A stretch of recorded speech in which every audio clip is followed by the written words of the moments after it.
Hey, what up? What up? Hope everybody's enjoying their Friday night. It was absolutely crazy. Your boy went all the way to Chaparral, not all the way. I like Chaparral. I got a good relationship over there for many, many years, back to when like Coach Regal was over there, and I was working at the radio station and stuff like that. So it really takes me back every time I go there, especially when I go there for the big rivalry game, which I was there for. That was a lot of fun. The Just Chili Show, the which is I guess like the official Arizona high school football post game show, the late show, officially live streaming on YouTube, justchili.tv, and my Twitter channel, kind of, I think. So I'm not sure how this is quite working going to Twitter, but I wanted to make sure that I showed everybody love. And man, Basher did that thing. I'm seeing some of these scores. Basher did that thing. Chandler, I'm going to get Zach Elvira on the show in a little bit. Chandler put in that work versus Liberty. I am hearing some reports that the Liberty Chandler game was a lot closer than the score indicates. Anytime somebody tells me that, I'm usually pretty wary of the situation. But yeah, there was that Shap Saguaro game was absolutely mind-boggling. I just want to make sure that everybody is keeping me posted on a lot of these scores. I need to know what happened over there at Boulder Creek and Higley, because I know my guy Cody T. Cameron was out there. He told me that game was hot for a minute. Man, who else? Hamilton Centennial. I know it was that hot power night over there at Centennial. So, shout out to all of them over there, because I know they've had an emotional past couple weeks, really. So, I hope that they're getting through this stuff, because the last time I saw Hamilton was winning that game. Not sure if Centennial was able to fix that situation. Mountain Ridge North, I heard that my guy Brendan Anderson was getting loose. So, got to make sure that, I check in and see what's going on over there. And if anybody got an update, for now, I am going to bring some of my guys on. My Northern Arizona brother, my guy Eric Newman, holding it down up there in Northern Arizona, repping that Chili Bowl shirt. And that's right. Catching him mid-bite, because that's what I do. It's okay. It's okay. Hey, you eating this all good. You hitting that 4x? Or did you get Canes? What'd you get? I've got some water. Hey, more water, more life. Hey, that's me too. More water, more life. And you already know I got like the signature flask thing going on. Shout out to my guy Blair Angulo, who special guest came out there. Rocked the sidelines over at Chaparral to watch the Chaparral Saguaro game. Hey, Eric, did you get out to a game? Because I thought most of your teams came to the populated areas to play this week. I went out to Winslow today, so I saw them take on Show Low. Winslow was 3-0. Show Low was 4-0 going into the game. Show Low ended up winning 28-13. It was a defensive battle the whole way, but Show Low ended up just having a little bit more at the end. It was 12-6 heading into the fourth quarter. Really?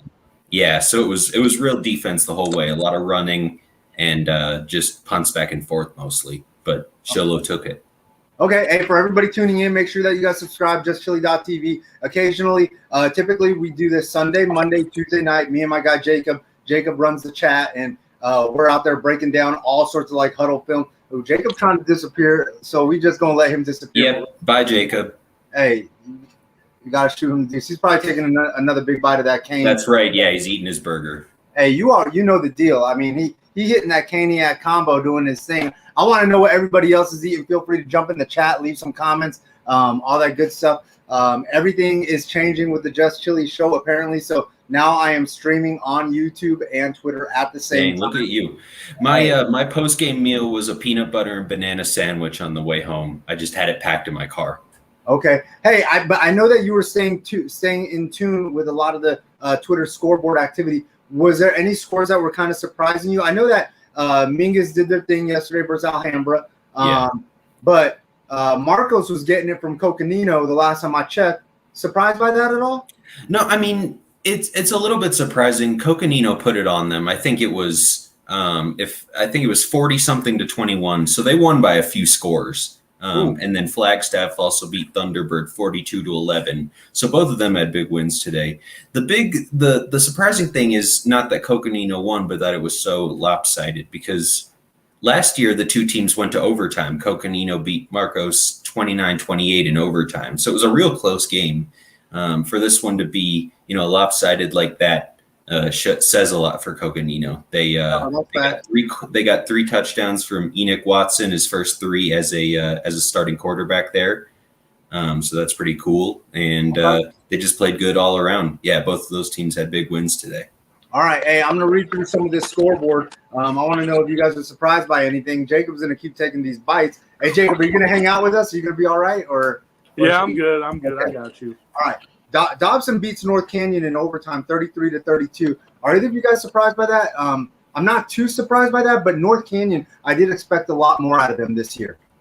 Yeah, I think Dobson is just an improved team. You asked Zach about that squad. They've got a lot of guys that have some pride. Good coaching. My guy Makai Stuber is nice. That running back over there, super talented kid. I really like the things that he does out there. But North Canyon, dude, they got their dudes back, man. Marcus Hubbard is back and playing, and they got an athlete over there, Brock Biley, who's an absolute problem. If either of you guys get the opportunity to check them out, Eric, I know you really won't, but Jacob, I think you might be able to. Still pay attention. Okay. Yeah. Hey, and we appreciate that. ALA Queen Creek puts it on Northwest Christian 44-12. Let's not forget, Northwest Christian a while back was trying to petition to go back down to the 3A. That's where they felt like they belonged. Is this kind of proving that? Because they are having some struggles in the 4A. Yeah, I think it is. I think when they first tried to petition down, if I want to say it was 2 years ago when they first tried to petition down, I don't know if they won it or not, but they did not. And you saw if I'm not mistaken, they had a good run. They were in the playoffs and everything, but they had a lot of seniors and juniors on that team who really led this team. And now with most of those guys gone, obviously, you don't have the ability to develop as well because it is such a small school. They did dominate the 3A, which makes sense why they are in the 4A now because of how the AIA does everything. But this is really the reason why I think they should have won that petition. Okay. Only because in the future, obviously, you're seeing now they're getting this. They're struggling. They're definitely having some problems. The thing is, though, that ALA Queen Creek does this to a lot of 4A schools. It's not like Northwest Christian, even though they petitioned to go down, they still win a majority of their games. They were a playoff team last year in 4A. They ended up losing, but they played relatively close to Mesquite, who ended up winning the championship. I was at that game. And so they struggle in one game, but it's ALA Queen Creek's a really good team and battles well against just about everyone in 4A. So yes, it shows a little bit that they maybe aren't that same level as the absolute top of the class 4A, but there's a few teams that are, just far and away better than everybody else.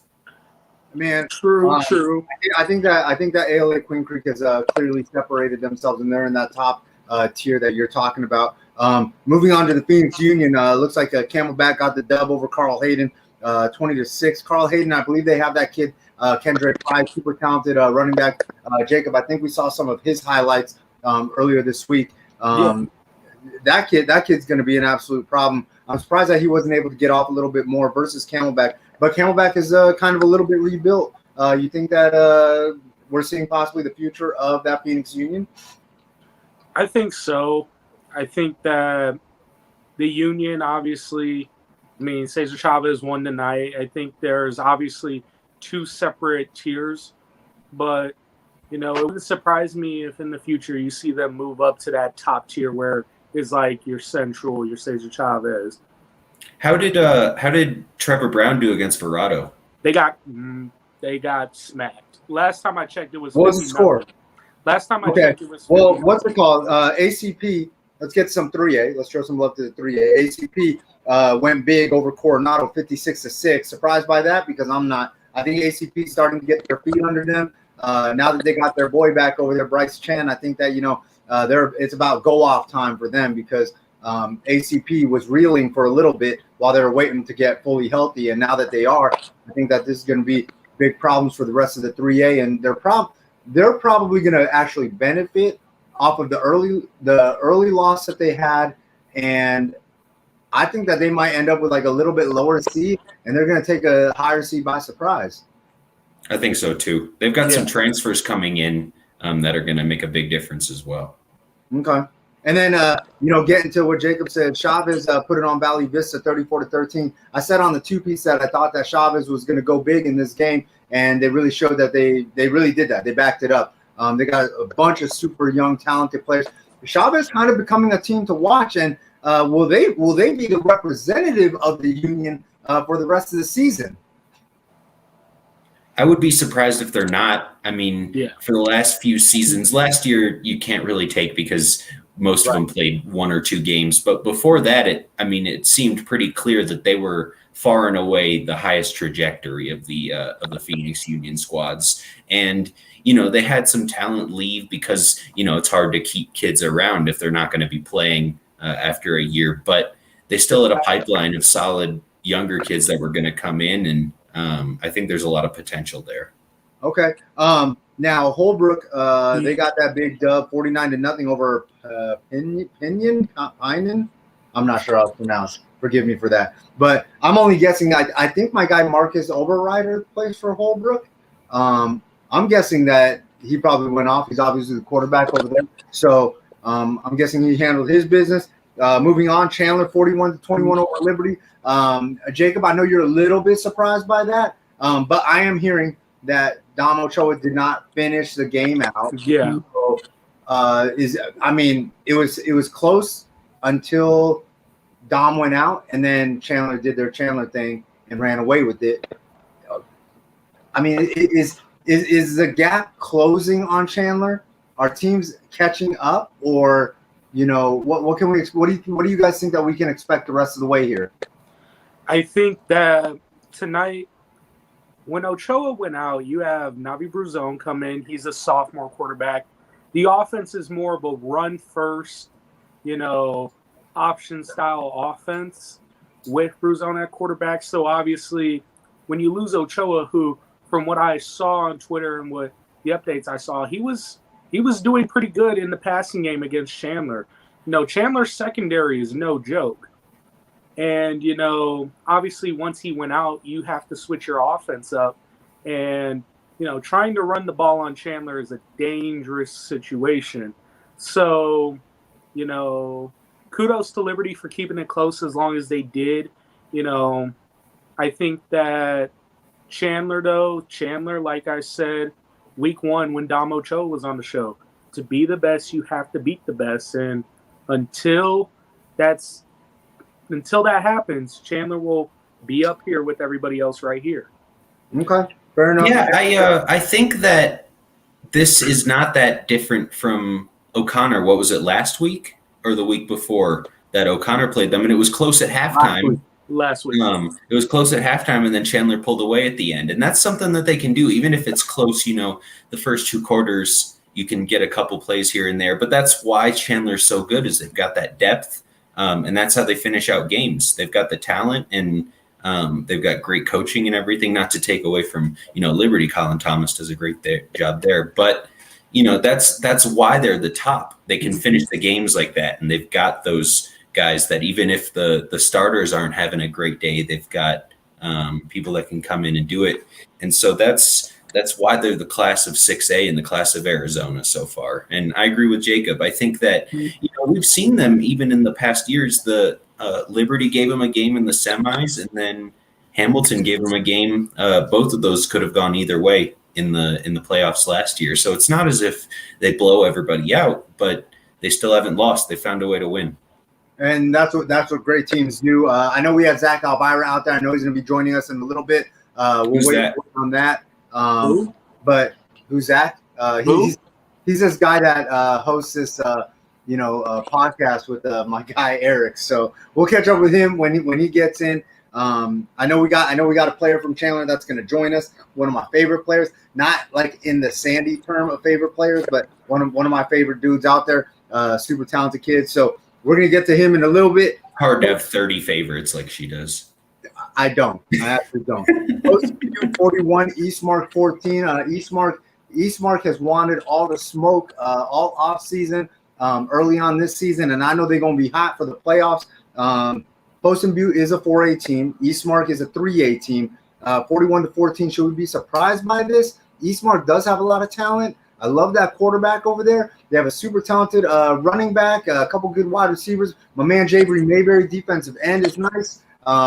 Should we be surprised by this score, 41-14, or is this what's expected? No, I mean, Eastmark's still a really young team. They, it's a year or two in, and with the talent, you still have to develop that culture. And Poston Butte was a playoff team in 4A last year. They've got some great players on that squad. A good playoff team from a higher conference, it's not surprising that they win by a few scores. Okay. Gilbert beats Nogales 42-0. I guess, it's kind of something that we expect. I guess my man Cooper Zellner probably did his thing over there. Gilbert's got some talent over there. I know they struggled versus Mesquite, but they're capable of winning the games that they have to win and must win. Basha 56-17 over Shadow Ridge. Something that you guys expected to see. Was that the score that you guys thought would happen? I'll let you take this one, Jacob. At the beginning of the year, I said Shadow Ridge was going to be my sleeper team in 6A. Last year they beat Basha, but this year's Basha team is a completely different Basha team. I mean, completely different. We were chatting on the sidelines at Shap, and I was telling you, like, first quarter, he had Buchanan had 2 touchdowns and over 100 yards. Shadow Ridge, you have to go through these tough teams to eventually get to where you want to be. I expect them to be a playoff team, but tonight shows they still have a long way to go. But Basha, I mean, these are the kind of games we expect Basha to, roll. And, Basha did just that. Hey, I'm I'm kind of not surprised. I know that Shadow Ridge is trying to break in a new quarterback. I think that's going to create some struggles for them. But Isaac Yates is an absolute dude. I'm guessing that he obviously did not get opportunities to get loose because the strength of this Basha team is that secondary. Everybody thinks that they can spread Basha out like butter. It doesn't work like that. We're gonna see. We're going to see the challenges for Basha when they play Highland. But I don't know that, man, Basha's going to the Open. I'm going to leave that there. Queen Creek, 27-7 over Perry. Queen Creek, is this a team that we can expect to see in the 6A playoffs doing very, very well, making a deep run? Because I feel like after losing 6 Division I players on defense and 4 Division I players on offense, the USC commit quarterback, I feel like everybody kind of thought it was all going to fall apart for them. They did, and it hasn't. I mean, they beat Chaparral early, right? They beat them in the first week of the season. They've gotten some big wins, and I mean, Perry's a team that's been struggling. They haven't been, the world beaters that they were a few seasons ago. Recently, but they're a solid team, and I mean, this is a big win. Okay, I got some guests hanging out in the lobby. I'm gonna take the both of you out of this for a hot minute. Sit tight. I'm gonna bring y'all back in a second. Cool. All right. So I got to catch up with everybody in the Valley. I'm trying to find out, who made it hot or whatever. Want to talk to some of my guys. I got a guy from Highland. He's gonna check in and talk to me about what took place versus Desert Ridge. I was out at the freshman game. But yeah, it's a big week. It's a big week for some high school football again. There's a lot of things that took place. Without further ado, I am going to bring in my boy UNLV Fisher K-Mick. What's going on, buddy? Can you hear me? The audio's really, I can't. It sounds like my phone's underwater or something. Oh man. That's all bad. Hey, fix your thing, and then I'm gonna bring you back. Cool? Huh?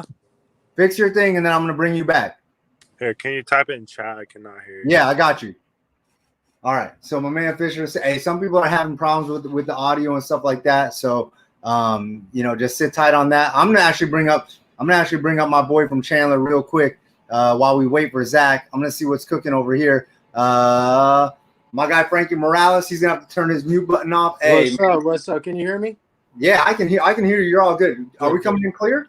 Yeah. So, all right, man. Hey, talk to me, man. There's been some scares at halftime. People think like they've closed the gap and they shut the door on y'all, and they've come up with the solution on how to beat y'all. Frankie, you don't know how to lose. People don't understand when I tell them that this 2022 class does not know what defeat feels like, and I don't know if they'll figure it out. Yeah, we've had a couple of crazy little 2 games today. We just came out a little slow, and then we went into halftime, made some adjustments, did our thing. We adapted to the game, and then we came out, we did our thing, and the score shows the end result. And 2022 never lost. So and still undefeated. Y'all know the deal, man. Y'all know the deal. Yeah. Hey, so as you wait for Keon Grace to come back from injury, what's it been like having to kind of mentor the young guys and some of the new guys, Justice Spann stepping into a bigger role and Khalil Valentine stepping into a bigger role. You were there once. What's it like for you playing mentor now? Well, just when I wasn't the mentor, when I was getting mentored, it was just like paying attention and understanding things. And even though Keon's gone, he's not really gone. He's just not on the field. He's also helping the young guys understand, and I'm also helping them figure out what they're doing. And me and Keon are working together, helping the young guys understand their position and what they got to do to get done on the field and off. Hey, I got to know, man, how special is this bond between you and Trav and Smitty? You guys are all in the secondary together. You guys have all experienced the donut in that loss column together. You guys have been through every war together since your freshman year, from that super dominant freshman team all the way up to varsity, getting heavy with these rings. What's it been like? And, what's that relationship with you, Travis Smitty? Those are my boys. Those are my brothers. We got like on the field, it's like we know what we're thinking, but we don't even have to speak. We just got to give a look, some hand signals, and we know what's up. It's been great. We've been playing for 5 years since like 8th grade. So coming up on varsity, it was like nothing. Working with each other every single day at practice just makes us better. And so when we get to the game, it's a walk in the park. Hey, be honest, man. Are you guys really the most slept on secondary of all time? Having zero losses. Like, do you is there a chip? Do you have a chip on your shoulder for that? Like, why don't you guys get more juice? Why don't you guys get more credit? How come we're always hearing? Hey, and I'm part of the problem, right? How come we're always talking about Basha? And how come we're always talking about all these other schools? They get so much love. The Keely Ringo, Jacoby Covington, Saguaros. Like, how come you guys don't get more juice? I just think because we're Chandler and nobody thinks that we got a good secondary. It's all about the high offense and scoring and stuff. And the defense really gets no love. But we're showing that the defense we lead the team, and the offense is behind us with everything. In the secondary, we just, we kind of are slept on, but we're showing that we're the top in the country, in the state of Arizona. Hey, I've said for a long time now. Me personally, because I watch the game a little bit different, I would take this secondary over any of them. I love what you do. You're a hard hitter. You're fearless. You don't mind coming up and smacking running backs in the mouth. I love Trav and Smitty because they absolutely cuff these receivers. They're an absolute problem. But Chandler, I feel like finally over the last few years, from the Romneys and the Malik Reed years, and then last year with Pepper and those guys, I feel like you guys are starting to get more of an identity as a defensive team now. And then now, like, since so much has changed on offense, is the defense now finally starting to get do you feel like you're getting a little bit of that due now? Like, just a little bit? Just a little bit, yeah. It's coming around. All right, the media interviews, all that, like, my man Frankie, I just need, are we going to make it through this year? Are we going to make it through this year with that donut? Oh, you already know. All right. I'm not leaving without without that donut. Okay. Hey, if y'all make it through with that donut, I'm buying the entire 22 class that is playing varsity at Chandler through the donut years. I'm buying them all Krispy Kreme. We I all like get that. each other I like that that. Krispy Kreme. I want you to circulate that around the locker room. Okay. I got you guys. I Just got like you. I got you guys that year when y'all put the donut on Mesa on all 3 levels. You remember that? I know you Yes, remember. I remember that. Yes. I know you remember that. All right. Yeah. Hey, Frankie, I appreciate you All right. checking in. Thank you for I having think me. my intern Jacob has a question for you because he's a Liberty fan, actually. Hey, Jacob, I know there's some things that you want to ask Frankie and talk to him about because hey, Hold up. Frankie, he ran to the Saguaro Chaparral game like this, like Karan Adams, because he's like, I don't know if I want to go and watch Liberty and Chandler get it in. Hold up. Did you just say the Mountain Ridge alum is a Liberty fan? Hey, you was on that Liberty sauce. Go ahead and tell Frankie. Come on, Yeah. hey, you know what? We're gonna do this. Hey, Jacob, I'm gonna give you 30 seconds with Frankie. You left. Hey, y'all, I'm going to keep it a buck with you. All right. I said that Liberty would keep it close and y'all would pull it out. He don't want to say that, though. Right. I said it would be a closer game than people were expecting. How did you guys step up in the second half to just absolutely shut them down? Because it was back and forth in that first half. What did it take for you guys in the second half to just finally just shut them down and prove why you guys are still the best team in the state? You know, it's just a mindset between like all of us on the defense. It's when we go into the locker room, we reset our minds, and we come out. It's a whole different thinking, thought process, the side of view of everything, and we just lock up and we tell each other we're not losing this game. We got to put it on our back, and we just got to shut them down, and that's what we do. We I like Jacob, what they did was they put the Avenger costumes on and they did that Avengers thing. I already know. And look, I don't care if it's Thanos, I don't care if it's Ultron. Oh, yeah. We're gonna get y'all. This is what we do. Yeah. Hey, Frankie, let him know. Tell him I'm right because we know I'm right. Hey, he's right. Yeah, that Avengers. You already know. Hey, y'all already know. This is a superhero defense. Don't get it Yes, twisted. sir. Don't get it twisted. Hey, Frankie, I appreciate you checking in, man. You know you're always welcome on the show. We're gonna catch up with you down the line. I'm gonna have to dismiss a Liberty fan. And hey, Frankie, till later on. You guys keep getting these dubs, all right? All right, appreciate it. Thank you for having me. All right. My man Frankie Morales had to put that number on Jacob. Got to bring up my guy though. I gotta find out what happened in this game. And Highland Desert Ridge. I heard it was a movie for one of them. Well, I heard it was a movie for both of them. For one of them, it was a horror movie, very, very scary around Halloween time. But for the other one, these boys, they trying to prepare for that open. They trying to get right. My man Fisher Kamick, he's back and he can hear me, right? How you doing? Yeah, I can hear you now. That's good. All right, man, cool. Hey, first off, congratulations, because for those of y'all that don't know and have been living under a rock, my man got that big commit. Let him know where it's at. UNLV. We shooting them committed on dice. Tuesday. Hey, we shooting dice. We go. Hey, we doing it right in Las Vegas. I gotta come out and watch a game. I definitely gotta come out. That'd be awesome. Yeah. You should. Hey, shop at Urban Necessities. I don't know if you're a hype beast like myself, but pick up some Jordans, some Yeezys. Holler at my guy 2J's real quick. Y'all know the deal. Hey, Fisher.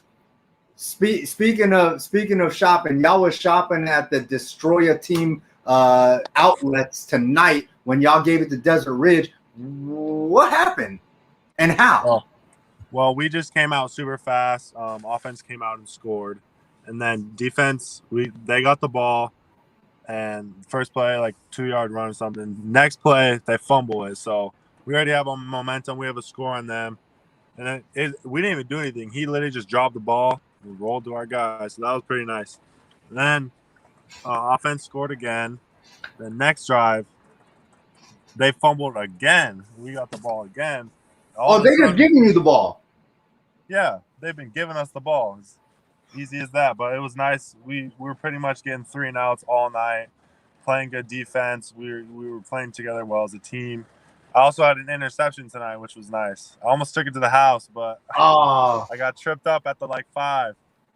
Hey, my boy, so Tao tipped it up, and then I grabbed it and almost took it to the house. But yeah, it's pretty nice. Hey, I want to know what it's like for you, man, because for a while now, me and Cody have been saying that Highlands' offensive line is probably, arguably, the best in the state. Their offensive line. What's it like for you in practice getting that work consistently? Because you can't even cheat the line because you're getting quality with Caleb or AJ or any of these guys. Oh, for sure, 100%. Our offensive line is the best in the state, with no doubt in my mind.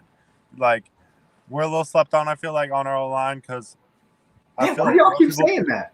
More people should have offers than they do. I feel like Cooper Stevens, Makua, AJ should all have offers. The only one with offers right now is Caleb, but they are all really good. Like, in practice, me and Caleb, because I'm DN, so I mainly go head-to-head with Caleb every day. We just make each other better every day. Like, so if I go against anyone else, honestly, it seems like it's easier because I'm going against Caleb, who's really good. And then actually this last week, Makua started practicing again. I know you remember him. He's a dog. Yeah. And he'll be back. Yeah, I'm not sure. He might be back this week, but if it's not this week, it'll be the next week. But he's been practicing. He's looking good. So we're having another solid O-line. He started as a freshman, coming back. So I'm very excited for that. Hey man, it's gonna be. I think this year, I know you guys got a rough finish to the schedule because you guys get that 3-game stretch where it's Basha, Hamilton, Chandler. But besides that, I mean, I do think that you guys are. I do think you guys can afford to lose some games. I know you don't want to hear that, but still make it to the Open, which I do know that you want to be a part of this year. Yes, that's my goal for this year, to make the Open, see how far we can make it. I would love to win state. Last year stung, but it would be really nice to win it this year. But the thing that sucks, we play Basha at home, and then we got 3 away: Hamilton, Chandler, and Castile. So it'll be fun, but it's tough having 3 away games as our last 3. No, for sure. Hey, I'm gonna bring Cody up in a minute because I know Cody's got some questions for you. I know he wants to chat with you a little bit before he actually goes out to a Highland game. Like, this is like the appetizer for him when he figures things out. So I'm gonna bring him up real quick. Cody swigging that water because he had that long drive. Hey, what's going on, guys? The audio's going underwater again. Oh man, killing me. Hey, Cody, I know you got a question for Fisher. I know there's something that you want to ask him at least. Fisher, defensively, man, you guys are rolling right now. And I know Chili talked about the offensive line, but also defensively, I think what makes you guys so special, one, you guys are really well coached. Coach Dunbar and Coach Willis do a phenomenal job with you guys. But 2, you guys pre-snap move so much, man. It's so hard for offenses, I think, just to get a good scout look during the week. In your eyes, though, what makes you guys so special on the defensive side of the ball? I feel like we're all brothers together. We've all been friends for a while. So I just feel something special. We have that chemistry. Like, I've been friends with Carson Allen for a while.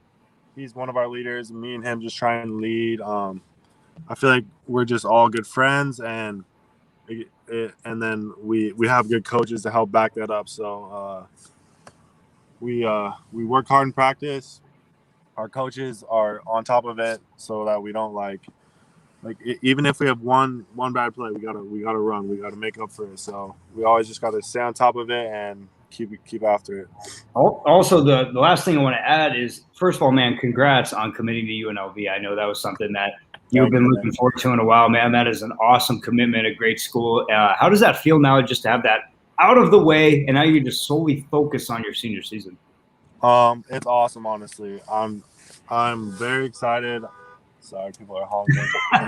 Hey, they celebrating that victory with you. Yeah. Sorry, what was the question again? I got a little. No, I was going to say, how does it feel just to get that out of the way and focus on your senior year? Oh yeah.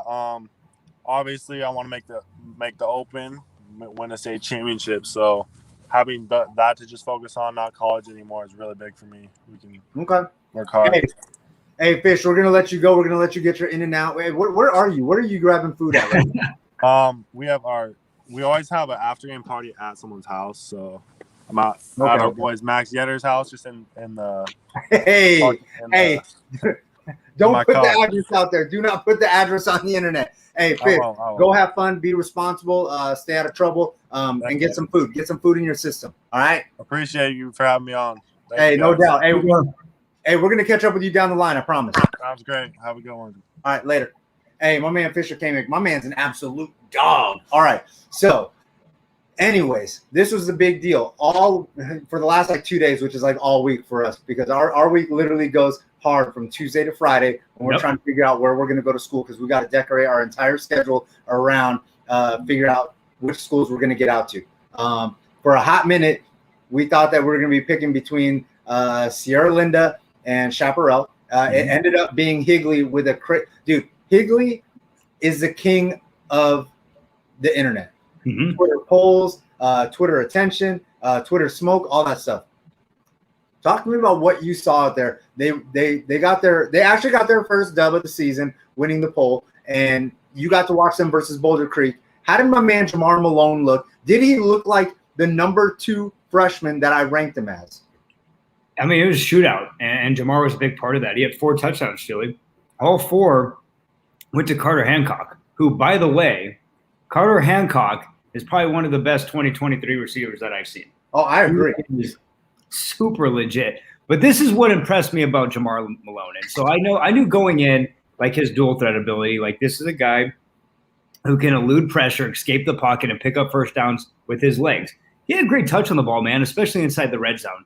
Did he make some freshman mistakes? For sure. But, I mean, this is a 6'8" quarterback who is a freshman starting at the highest level. A couple of these touchdown passes he threw, man, were beautiful touch passes. He had a 4th and 1 touchdown, Chili. They were hit Carter inside seam route, and it was perfect placement. Another down in the red zone, I believe they're at the 17. Another like 3rd and inches, 4th and inches play. Back shoulder right to Carter. He could not put the ball any better than that. So Jamar, in my opinion, is going to have a very bright future in this state, and he looked legit. Good. That's what I like to hear. On the other side, you saw a talented running back get loose a little bit. But before we get to him, I need to know about my 2024 flamethrower. How did Rowan McKenzie look to you out there? Dude, I have never seen him play. I've never seen any 7-on-7. I didn't watch any of his freshman stuff last year. This is my first time seeing Rowan play in action. That dude is a baller. He is another dual threat ability quarterback who likes to throw in the pocket, though. Like, he's really good at RPO reads. Making the right decision. He's accurate with a lot of those passes, a lot of quick outs, a lot of quick hitches to the outside.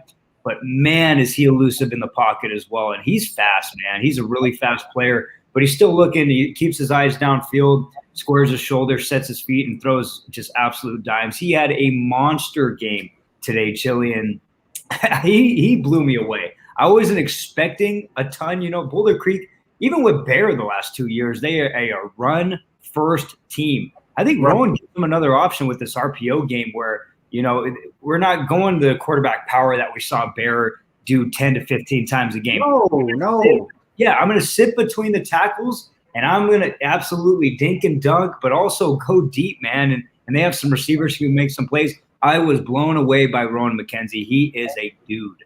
Hey, my guy. Hey, I'm never gonna lie to y'all. When I tell you that somebody is the real deal, that dude's the real deal. Even young, I'm gonna let y'all know. I'm gonna put y'all on. And this is typically how it works, right? Like, I find them, I filter them, and Cody like does his Cody thing, and it's all roses and rainbows with Cody sometimes, but it is what it is. Hey, I want to know this game was it everything that you were building it up on Twitter? Like, it looked crazy. Bro, it was insane. I mean, 56-42. So 1 million points were scored in this football game. I love Anthem. I love that community. It reminds me of like small town football. The student section was packed.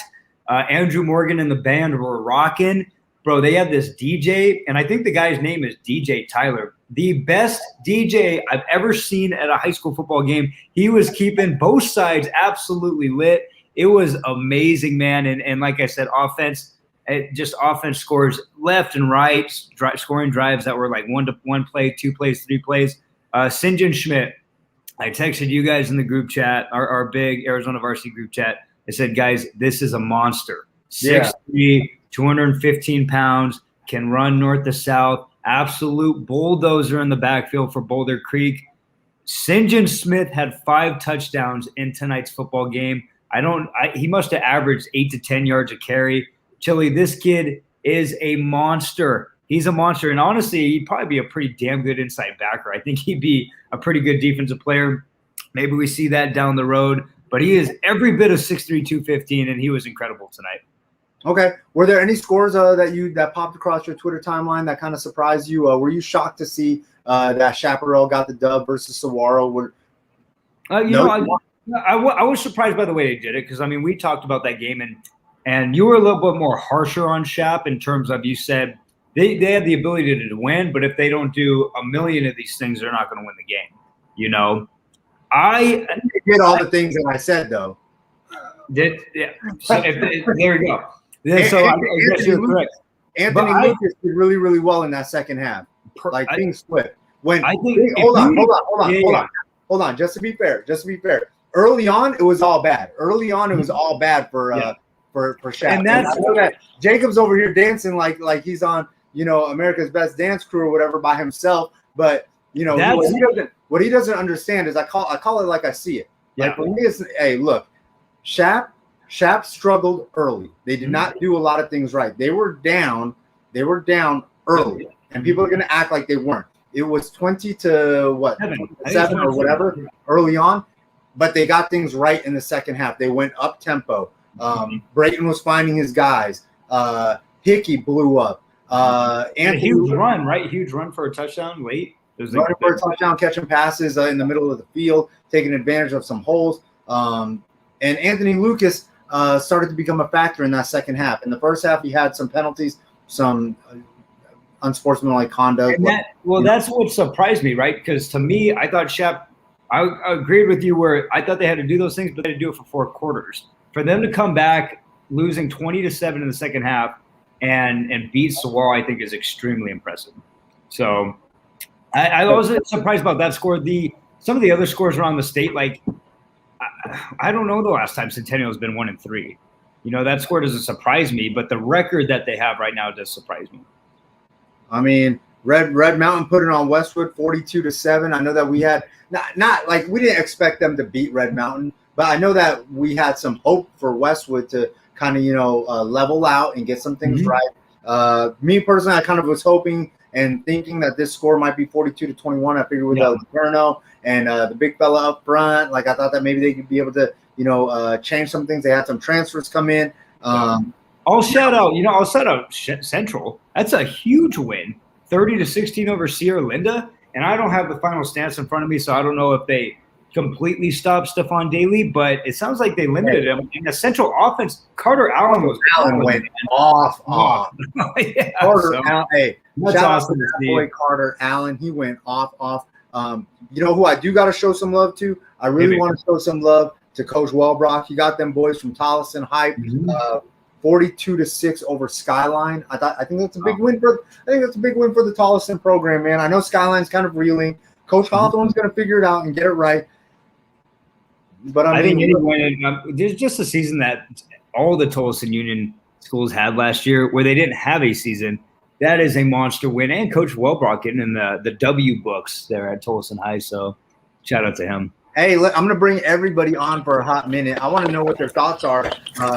Is Williamsfield a team that the rest of the state needs to take really seriously after this big 21-0 win over Campo Verde, who is kind of a rival for them? Like they're in a situation where they have like 10 rivals or whatever. But like, is it time to really think about Williamsfield in the Open? Yeah. 100%. Winner Williamsfield, Quinn Creek, book them. I want to see. I mean, and Cactus too. Honestly, after this huge win, I think we book both of those teams in. Sheesh, Eric, your thoughts? I've got to say one thing. You can see the wire poster in the background. Yeah, right around Omar, and as he says, if you come at the king, you best not miss. Williamsfield isn't messing around. No, they are 100% serious right now. So, hey, did Chili pay you to wear that shirt or what? No, I got to represent. Hey, that's a good man right there. That's at least good I'm not crunching on the show while it's going on. Hey. Yeah. Hold up. Eric pointed that out in the private chat. He was like, "Hey, look, at least man. I did it off camera." You got a freaking dude who looks like the Joker over there in the bottom left. I'm just saying. They He's trying throwing to, shit about food, bro. they trying to get y'all. Hey, y'all over here trying to go at each other's throats. Hey, I'm not mad. What I do want to know is, what do we do with this Williams Field team though? Undefeated. Mhm. They are very, very serious on offense. CJ Tiller, Kyler Casper. They got a whole band of wide receivers that are itching to get in that end zone. Talented running backs. Could they make a run? Because think about it, Cody. This is a team that was it the year before that some coaches said they did not want to see them in the open. They did not want to see them make the open. That was a young team last year, Chile, and they had to replace a ton on that 2019 offensive line that one state. And I think those kids started to grow up. And the thing that Coach Campbell and Coach Hunt do, defensive coordinator over there, they've been together so long, they develop athletes. Those guys are experienced now. CJ Tiller's experienced. Kyler Casper playing. Caden Cloud's a 3-year starter for them. This is a team this year. Yeah, all those guys who didn't want to play them last year, it's a team this year you do want to play. I say write them in, man. Even if they lose to Quinn Creek, and I think they still play Castile and a couple other really good They have a opponents. tough schedule, man. Yeah, it's a really tough schedule in that region. I would write that they go 9-1, write them in. But I they still agree. go undefeated. Dude, if Queen Creek beats them, Queen Creek's going to be in the open. They'll be in either war. Whoever wins that football game is in the open. And are you surprised? Are you surprised to hear yourself say that Queen Creek could be in the open, given 100%. all that they lost? Everybody, man, and people even forget like Larry Royal, who would have been a major impact player on that team, went back to Nevada like 2 weeks before the season. Like that's a huge loss, a big part of your offense, and then including Devin Brown. So I'm really surprised, but also Coach Sherman, you know him so well, Chili. It doesn't surprise me that Coach Sherman is beating very, very, very good teams in the state. Hey, real quick, I do got to find out what happened in this Chandler game, like we all do. We're all curious. Zach, go ahead and take the floor for a minute. Hey, nice shirt, Eric. You'll suck up. Oh my God! I'm just representing the brand. Thank you. Thank you. Hey, Wow. Jacob's hyped that nobody's taking shots at him, that he don't got to wear a bulletproof shirt. Chili, that was by far the worst experience I've ever had trying to get 2 tacos. Oh, man, where'd you go? Bro, I literally was like, I have to go. I got to get home for the show. Like, I'll just duck in here to Del Taco. Obviously, not the best, but I knew I didn't have much time. That's your problem. Bro, the car in front of me got 4 bags of food. Oh, I was there for like 30 minutes. I was like, bro, I heard him ordering. I'm like, I'm done. Like, there's no way. dang. But Chandler Liberty. It's funny because in the first half I was sitting there thinking, man, this is actually a very beatable Chandler team. Liberty was doing really well. Chandler's offense, the first 2 possessions had just 2 yards total. They did not look very good the first 2 possessions. They had to basically get a Hail Mary at the end of the first half in order to even tie Liberty to go into halftime 21-21. Then the Chandler that we all know showed up. Okay. This is a second half team this year, which is kind of weird to say because we're so used to Chandler being that smash mouth team at the finish. But their defense is, they played lights out in that second half. Liberty, they had, no flags thrown on them through 3 quarters. In the fourth quarter alone, they had 7 because they were just getting frustrated with, between Chandler's defense and then also Chandler's offense starting to move the ball really well. Chandler just ended up, the game offensively, like yards wise, they were actually a lot closer than what the score would have showed. But just in general, Chandler just took over in that second half. Jacob, you good? Jacob, you all right? I just gotta grab my charger. Oh, that's convenient. Things are going bad for Northwest Valley football, and my man's got to grab his charger. Jacob's to Liberty. Hey, what was the Basher Shadow Ridge? His computer must have cut out. Dang. How timely was that? What the heck? This guy. All right, man. Hey, I got a quick question, Chili. Is Basher the 3rd best team in the state? Yes. Yeah. Yes, they got that Hollywood Walk of Fame lineup that, hey, yeah. Basha is the third best team in the state. Zach, have you seen both teams, Chandler and have you seen all three, Chandler, Hamilton, and Basha? I've not seen Basha yet. Okay. I'll see them either when they play DV or Mountain Point. And I haven't seen Chandler play yet, but up in Boulder Creek, there were some guys saying that Basha, because all these coaches are starting to watch all these guys film now. They said Basha could beat Hamilton and Chandler this year. That's what the chatter was on the top. So here's the thing why I think they got the recipe. Here's why that's possible. If Chandler starts slow against either Hamilton or against Basha, it's done for them. I don't think. Look, they can dig themselves. Okay, I don't want to say it's done. That was a bad word. I already know Chandler's going to cook that up and post it on the. That was bad the way I worded that. No, it's just We're the Trae Young. It's going to be a lot harder for them to dig out of a comeback against. You know the crazy those two teams. I mean, Coach McDonald literally has every single one of those players for the most part coming back in the 2022 season. Like that's the scariest thing about that team. And then has DeMond and Miles and Bryson Denman coming back for 2023. Well, unless NIL steals DeMond, you never know. I mean, for sure. It happened for Quinn Ewers. It could happen to anybody, right? So yeah, and that was a bad what I said. I meant it would be harder for them to come back. We can't erase it though, like you already said it. Look, then here's another one you can cut up. I still think Chandler's the best team in the state. I still think they're going to win everything. So because you're trying to make up for it now. Okay. No, well, I mean, I've thought that for 5 years now. That's pretty messed up at Desert Vista. Look, Desert Vista knows it's not as good as Chandler right now. Oh man! Oh, you're really gonna put them in that spot now? Now somebody's gonna ask them, "Hey, do you think you're as good as Chandler?" Because Zach said that you guys don't think you're as good as Chandler. So, hey, I've got a question for you guys. We were talking about Queen Creek and Williamsfield as potential open squads. Does Cactus's potential spot in the open change that? And I know we can have a disagreement or an agreement on whether they deserve to be in or not. But if they go undefeated, I think they're going to make it. Well, it doesn't even matter what we think because if they go undefeated, the rankings or the computer will put them in. That's what I'm saying. Is so does that if they are able to get in, does that take away one of those spots from Queen Creek or Williamsfield? It absolutely does. But I mean, if Cactus beats a 3-loss Sunrise Mountain team, or which maybe a 4-loss Sunrise Mountain team, and if they beat a 2-loss Desert Edge team, or a 1-loss, I mean, there'll be a 2-loss Desert Edge team if they beat them. Like, does that qualify them for the open? Because Desert Edge had to go undefeated to get in there, and so did Corona del Sol. Corona del Sol and Desert Edge play 5A and 6A football. I know that everybody's going to say that Corona del Sol's schedule was super soft last year, and I get that, but it is still a 6A schedule. Yeah. Gotta be fair. Let me ask you guys this: the computers probably put Cactus in, right? But the human element. But if you're a committee, do you put them in if they lose one game? Do we have a committee this year? Last year it was done by a committee. So I'm just assuming that they might do a committee again. Yeah.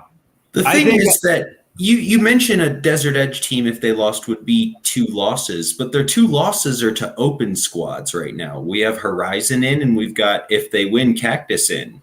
So it's not as if those are 2 bad losses.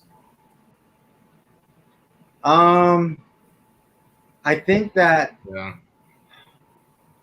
I think if you're a 4A team, no matter who you lose to, if you have 1 loss, you can't make it. I think that's how honestly we're gonna look at it. Which kind of sucks because I mean, in reality, like if they lose to like Horizon, for example, or Desert Edge, and that's their only loss, I mean that's technically a pretty good loss. I mean, and then sorry, Zach, you finished. No, well, I was just gonna say, I mean, then you look at like, is there too much 6A bias because Chile, you have a potential 3-loss Highland team getting in. Well, that's always. I think it depends on who those losses are to, because those losses will be to a 1-loss or undefeated team, and then another undefeated team. Because if Basha beats Highland, Basha is going to be undefeated. But Horizon plays Cactus, right? No. I thought they said they did. Okay. Horizon plays Saguaro. No, what I meant is if Cactus is able to beat Desert Edge lost to Horizon. So that's what I Oh, was- I thought you said they play Horizon later. Okay, never mind then. Well, it always and then it comes down to that because me and Chili argue that all the time. Of will we take a 7-3 Highland team over a 10-0 5-8 team? And I say take the Highland team. And Chili, you've notoriously said take the undefeated team because I've already seen what Highlands they've already lost. Yeah, but now we're talking about going down 2 levels. Okay, so it's different going to 4A. We're talking about a 4A. Because I would say like the Open still needs to be the top 8 teams in the entire state, and I would take Highland and I would take like a Chaparral over Cactus right now. Like, I'll take the conversation with my guy Cody, who takes these L's because he's at a higher level, than I would with Jacob, who takes these L's because he's like 6 levels lower than Cody, right? So, like, in experience, right? I'm not sure what you're saying, but I'll agree with it. I was like, hey, Jacob's over here swinging a bat. Like, he finally came back because the Liberty part of the conversation is over because we're talking about the Open. So, hey, look. Jacob's a lion. Wait, you think Liberty's done because they lost to Chandler? Yeah, I think that there's too many questions with the quarterback situation there. I think it's going to make it really hard for them. They're going to have to go. They're going to have to go undefeated the rest of the way. Well, that's what I was going to say. So how do you take a 1-loss Liberty out but put a 3? No, and that's what I'm saying. Yeah, hold up. I want the rest of the way. Yeah. I mean, people call me the Highland Homer, but that doesn't make any sense to me. They're going to have to go undefeated the rest of the way. I don't know if they'll be able to. I don't know if they'll be able to.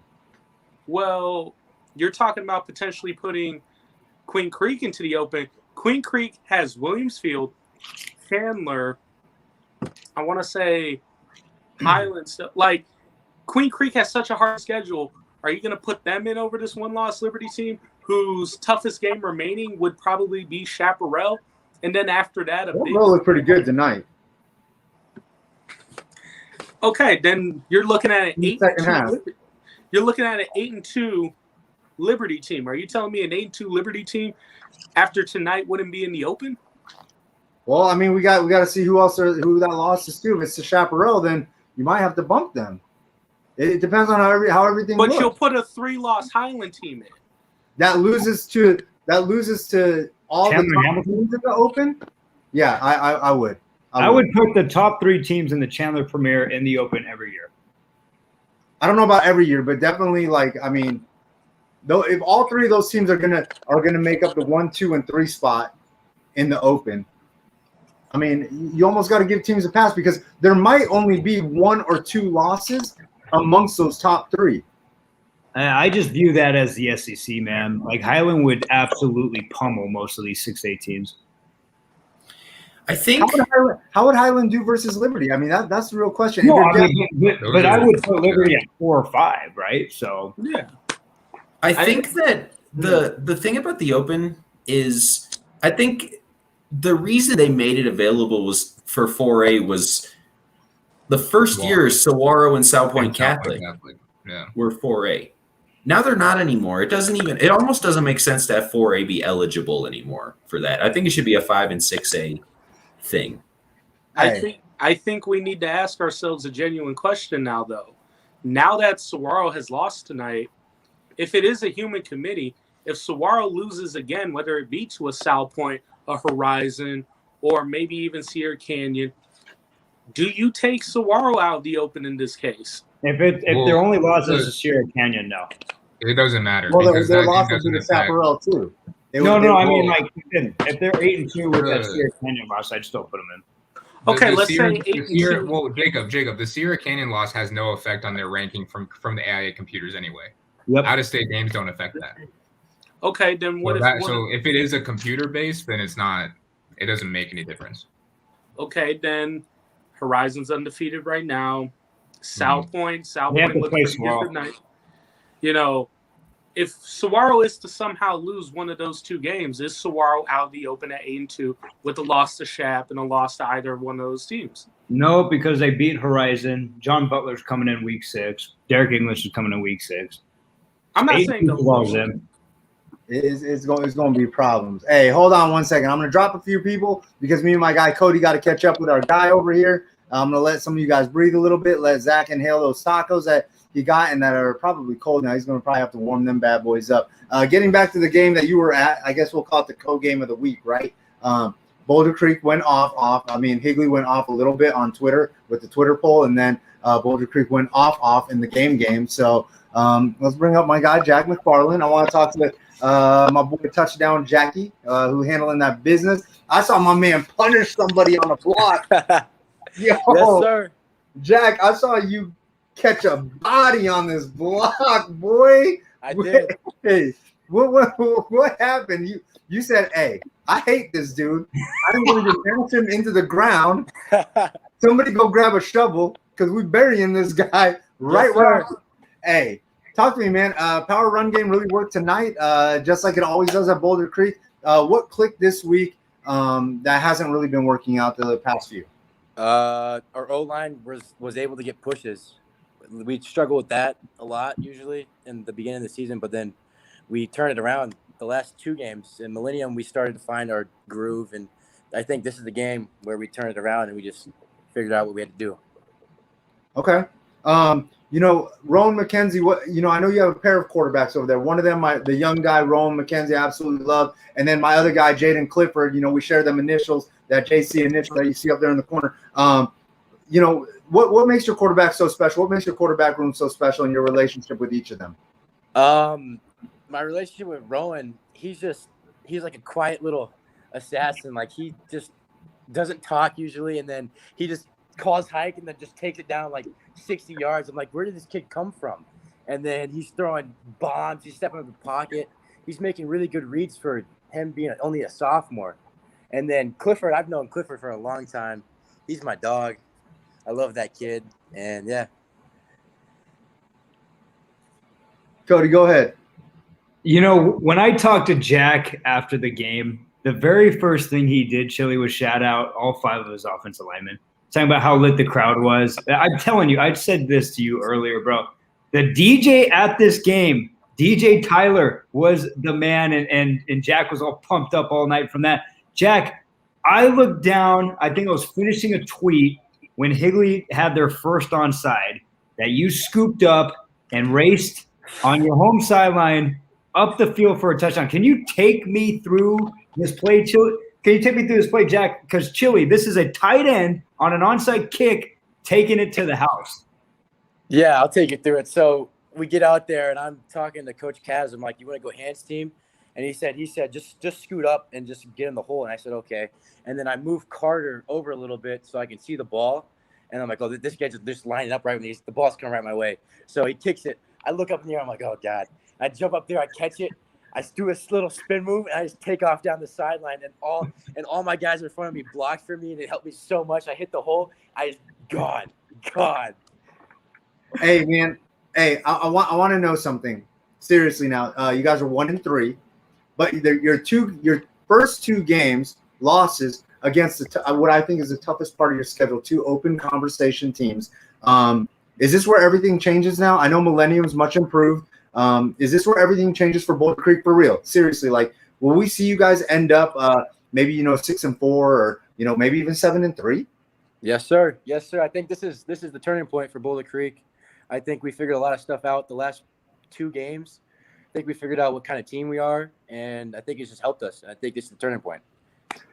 And at 0-3, how are you able to keep the atmosphere ridiculously lit, like Cody was saying? Like, how are you guys able to, get the student section to show up and motivate the kids to come out and support you guys? Because at 0-3, a lot of teams are getting written off, and the playoffs won't be there. And how are you guys able to do that on campus? On campus, everybody's asking me, where's the game at? I'm like, it's home, and we're going to play, and we're going to play hard, and we're going to win. And they're like, okay, I'll be there. And I'm just telling everybody that. And they're all spreading the word that's a home game and all this, and they're saying it on the announcements. And they just have, trust in us, and they came to the game. They showed out. It was crazy. Okay. All right. Hey, Cody, I'll let you finish it up. Jack, it was a pleasure, man. The last question I have for you is just offensive line, and you guys – you being a tight end, you guys work a ton of double teams. You guys work down on 5 techs and the 7 techs and work to the second level extremely well. What do you like more? Because you had both in this game. You like pummeling someone in the end zone, George Kittle style pancake block, sliding them on the back, or do you like scoring a touchdown, which you did literally the next play on the play action rollout, play action pass? Which do you like better? I like both of them a lot, but I'm gonna have to say pancaking the kid. I just love Let's putting him right into the go. ground. Let's go. Yeah. Yo, hey man, I felt it in my soul when I watched it. I was at the Chaparral Saguaro game, and my intern Jake was like, "Oh my God, you got to see what just happened at the Boulder Creek game." And I'm watching his phone, and I'm like, "Oh my God, did McFarland just catch a body? Did he just bury a man? Like, yo, did he just find a dead body and put him in the ground? Like, hey, Jack, I didn't know you did it like that. I really didn't. Hey, you changed. You changed tonight. So I'm hoping that Boulder Creek changed also, and looking forward to seeing some more dubs out of you. And if we do, we got to bring you back, right? Yes, sir. Yes, Hey, sir. you know the deal. Hey, Boulder Creek, it's up. Anthem is hot right now. Hey, go have some fun, Jack. Be responsible though, all right? Yes, sir. Thank you. All right, my Jack. boy.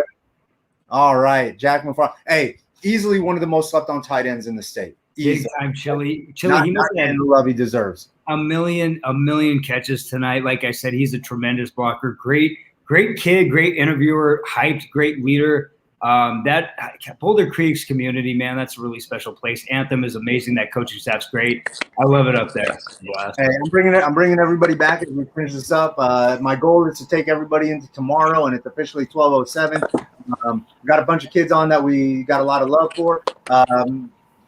Was anybody surprised by anything? I've already asked Cody. Did any scores shock him, or the Chaparral score? Zach, what about you? You were at a game where you were kind of surprised for a half, and then the Avengers came back out after halftime. So For me, honestly, it was I was honestly more surprised scoreboard watching the Chaparral Saguaro game. Like, just to see that, what was it, 20-7 at one point, and then Chaparral came storming back and won that game. I mean, that's what I was most surprised about. I don't know exactly what happened to Dom Ochoa. I know he took some big hits, and then he stayed in the game, but then he was out after like a couple plays. So I don't know if that was like a switch that they do. I mean, maybe you guys can answer that for me. Maybe he did get banged up a little bit. I really don't know, but they ran with multiple quarterbacks week 1, if I remember correctly. Okay. But they didn't. Dom Ochoa was the main one playing. Yeah. If I understood that correctly, because Jacob was actually there. So Yeah. I'll let young Jacob, the Padawan, go a little bit on this. Dom Ochoa usually is their main quarterback. A lot of the time, Navi gets thrown in once Liberty has established a big enough lead where they're like, we're going to switch our tempo up, go pound and ground. You know, there is a potential. I mean, he did miss last week's game with a messed up wrist, due to a car accident. So, maybe he tweaked the wrist. I'm not going to speculate. I wasn't there, obviously. But, it was serious enough he wasn't playing last Friday, so it could have just popped up again. But, it made the world of a difference tonight in that second half. And Chandler showed why they are still Chandler. Mm-hmm.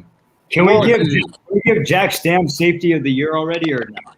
Oh my dude, he's a monster, man. He's a beast. Look, I know we always joke about like Sandy saying, "Oh, my favorite," but literally Jack Stam has to be one of my favorite football players to watch. He's so good.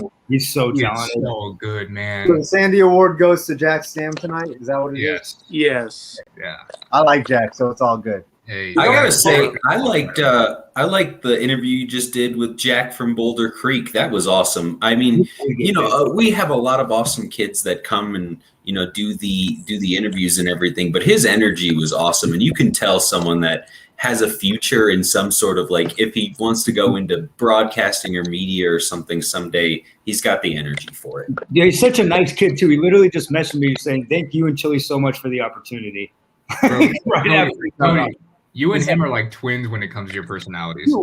So today was the first day I met him. I met him pregame. Coach Simon's like, "Hey, I need you to meet Jack. I need you to meet a couple other players." And then on media, he's like, "Oh my God, Cody, what's up? Oh my, I can't wait for you to watch this. It's gonna be a show." And then after in the post game, I was like, "Dude, you gotta hop on Chili's with us." It's like, "Oh, I would love to. Thank you so much." And then it's just such a great kid, great, damn good football player. Like I'm gonna promote that. Those are the kids, right? That we promote the heck out of. We feel good doing it, man. Like, great person. Yeah. No, for sure. I think that McFarland's super special. I think he's a super slept on tight end. He's got a good frame. I think that he could do a lot of things in the pass game, and clearly, like, my man can block a little bit at least. Like I said, my man Jacob had to stop me in the middle of watching the Saguaro Chaparral game, and hey, Chili, you got to see this. And normally I'm like, damn, dude, like in the middle of like, oh, all right, and I'm watching, I'm like, damn. So yeah, no, hey, that's totally legit. All right, guys, so where do we go next week from here? Like, anybody got some expectations for next week? I might have to go see Highlanders or Vista. I haven't seen Highland yet. So either that, or I'm honestly, believe it or not, I'm thinking about taking the trip down to Sierra Vista. Oh. Mountain Point's going down there. And you need to see them get a win. No, I don't have anyone else to cover the game. Oh, okay. So, yeah. I'm going to the West Coast, going to Cali. So I've got a Thursday game here in northern Arizona.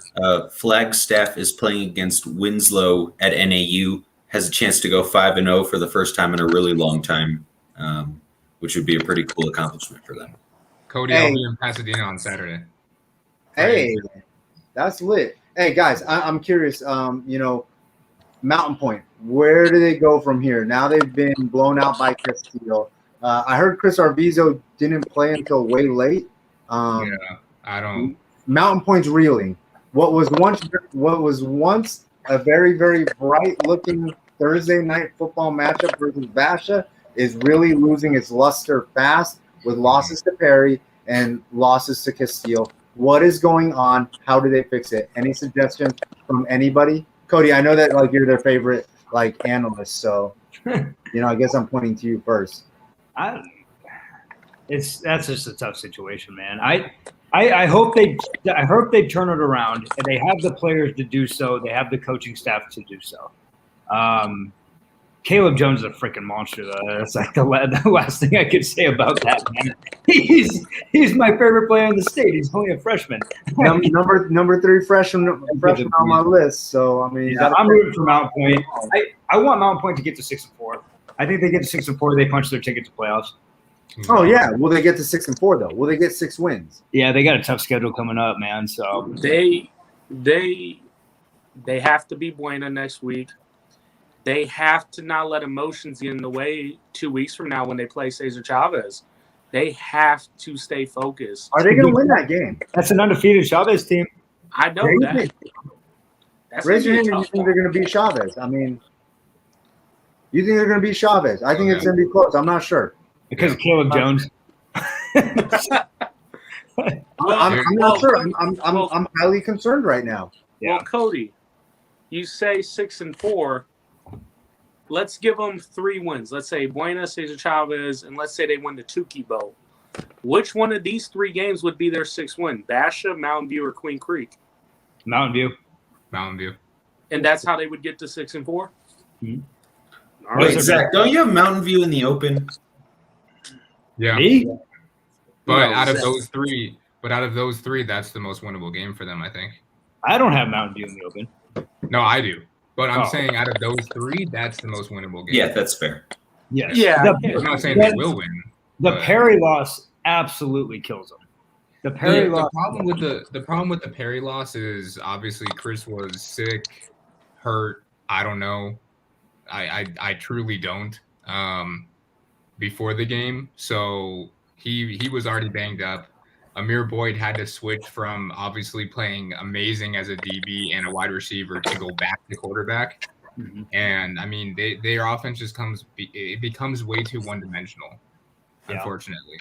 Now, granted, maybe Chris being able to go into the game late tonight is a promising sign that he's going to be fine next week because he changes that entire offense. Yeah. So I think that if Arvizo is healthy, Mountain Point has a chance. Man, I hope so, man. I hope that this gets right because this team is it's just looking bad. You lose to Perry, 1, that's bad. and then you get blown out by Castillo, very bad. So like, Look, because I mean, Castillo's a good team, though. hold on, none of us has Castillo in the Open. We have them in the playoffs probably, and that's a Yeah. some of us Well, might I mean- have them in the playoffs. But Castillo's a good team still. Like Castillo's a good 6A team. Yes. It's not let's like think it's about not this like Castillo- objectively, though. Mountain Point won one game last year. Yeah. If they go 5-5, yes, it's a disappointment that they don't make the playoffs, but you'll take a 4-game improvement in a record. Yes, 100%. But if that's the case, then there's really a potential then that both Desert Vista and Mountain Point, Tukey Bowl, that last week of the season is basically playing for one of the final like 2 or 3 playoff spots. Could be.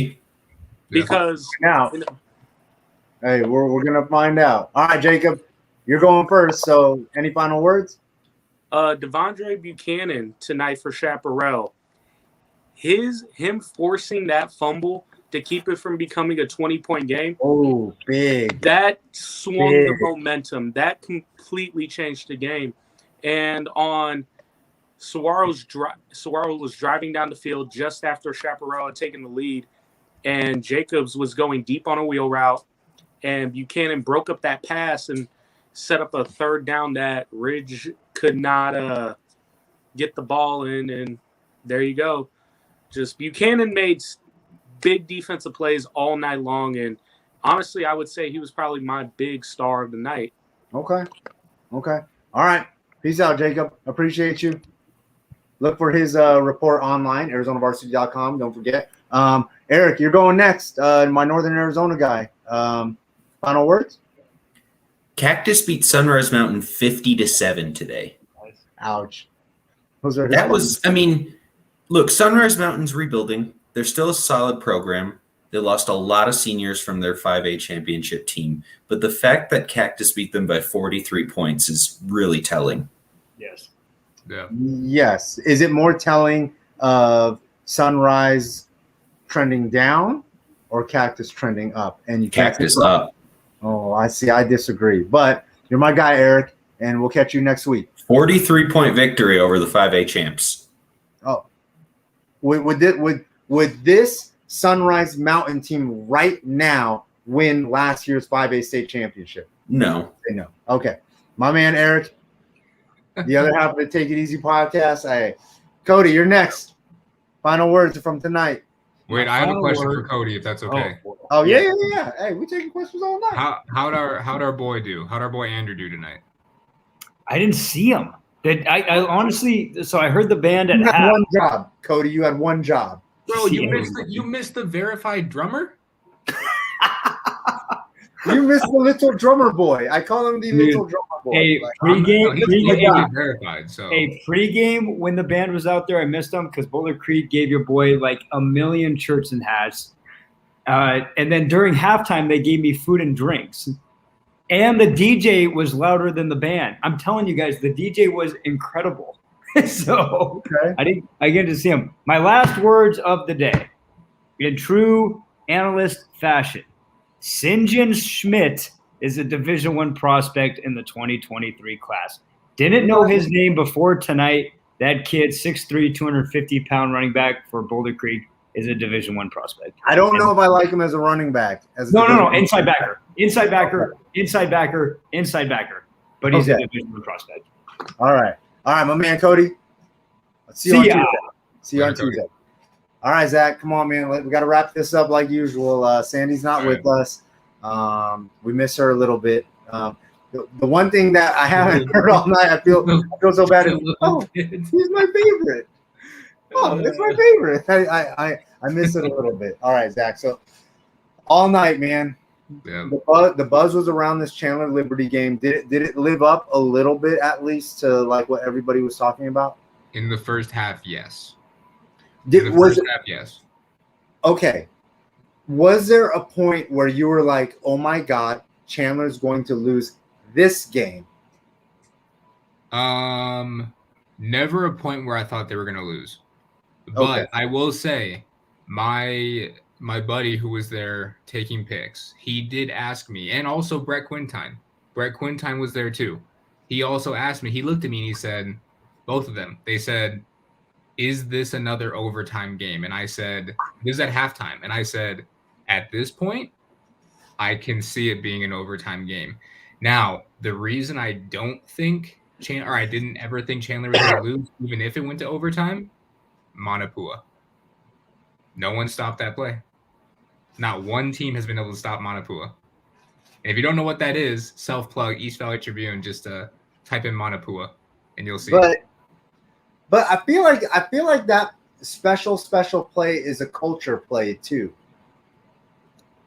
Yeah, but I really think that like when we watched it, when me and you watched it, because we saw that play together. Yes. When we watched that play ran, the infamous play that beat Highland in that playoff game at Basha.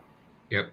When we watched that play ran, it was with DeCarlos Brooks, Jacob Conover, and Braden Liebrock, 3 players that had played at Chandler together for 4 years. Mm-hmm. If you take those same position guys now, they played with each other for 4 games. I get it, but you have to look at the talent that's there. I mean, those guys that you just mentioned, Division I guys. Yes. Khalil Valentine, do you see him being a Division I player? Eventually, yes. Okay. DeCarlos Brooks was a Division I guy then at that point when that play was ran. That's true. Good point. Just saying. But I watched Khalil Valentine run for over 100 yards against Liberty tonight. Like, gassed him at one point. I think Khalil Valentine's special. I do. He's a very special player. Nason Coleman, obviously a Power 5 kid who is just so smart that he's going to Princeton. So, hey, I'm not saying that Nason Coleman isn't Liebrocky or whatever. And Nason's been. I think Nason's been there 4 years. Yeah. Nason's been there 4 years. And is Khalil okay? So now that you've seen Chandler, is Khalil Valentine the takeover back in that backfield? Is he the guy that's gonna step to the front and be the I'm rushing for 150 tonight, like we've seen from T.J. Green and Drake Anderson and all these talented running backs that have come through Chandler? DeCarlos Brooks. Eli Sanders. Obviously, if we were going to mention all that, we got Day-Day, Chase, all that. Day-Day Hunter. I think eventually he can be. Now, whether or not that's this year, I still don't know because he does split reps with Jeremiah Moore still. Okay. Now, granted, he got the bulk of the carries tonight. Like, by far, he had the bulk of the carries. And we have not seen Anyale Velasquez. Transfer from Corona. But those are also 2 pretty different styles. I mean, Khalil is that breakaway speed guy, and Anyale is that I'm going to run right down your throat kind of player. So, I mean, obviously 2 different, types of backs. We'll probably see them in different situations, but I think eventually he can be. I mean, I saw him literally kind of like what Le'Veon Bell does, patiently wait in the backfield for the play to develop. And then right when he found the hole, he attacked it. And he did that one time, and he took it literally right up the middle of Liberty's defense for 61 yards for a touchdown. That actually blew the game wide open. That actually gave them a 2 touchdown lead in the second half. So basically it iced the game for the most part. Okay. Khalil is special, man. He's a special player, and I like him a lot. I can't wait for him to be like a junior and a senior to see how much better he does get. He's going to be a stud. I fully believe that. They got a couple of them. My man Justice Spann, he's going to be a dude over there. He's going to be an absolute problem. All right, Zach, final words? I suck at fantasy this year, and I'm really bad at picking the winner of games also. So, man. All right, Zach. Hey, I'll catch you down the line. See you tomorrow. Oh, yeah. I'll see you tomorrow for the Take It Easy podcast where, it's all fake news all the time and stuff like that. So, all right, Zach, hit me up when you're going to pick me up. I got you. Hey, Leia's favorite dog sitter, Zach Elvira. Because the first time that Zach dog sat Leia, he left her outside for like an hour or whatever. I can't remember. Like my dad had to like open the door or something like that. And it was a mess. Zach couldn't figure out how door locks work. They're tricky sometimes. So anyways, your boy Chili, @JustChili, Instagram, Twitter, Snapchat. make sure that you guys hit me up with the tags on the highlight huddles and all that stuff. I want to make sure that everybody gets the love that they deserve. Make sure that you guys are subscribing, justchili.tv, breaking down the film, vlogging. Everything's going live. We're going live like 7 days a week. At least I'm trying to make this high. So appreciate everybody that checked in. And I will be at the ASU game tomorrow. Look for me. At Just Chili, Instagram, Twitter, Snapchat, justchili.tv. Subscribe, smash the like button, turn the notifications on. Other than that, y'all know what it is. Forks Up forever.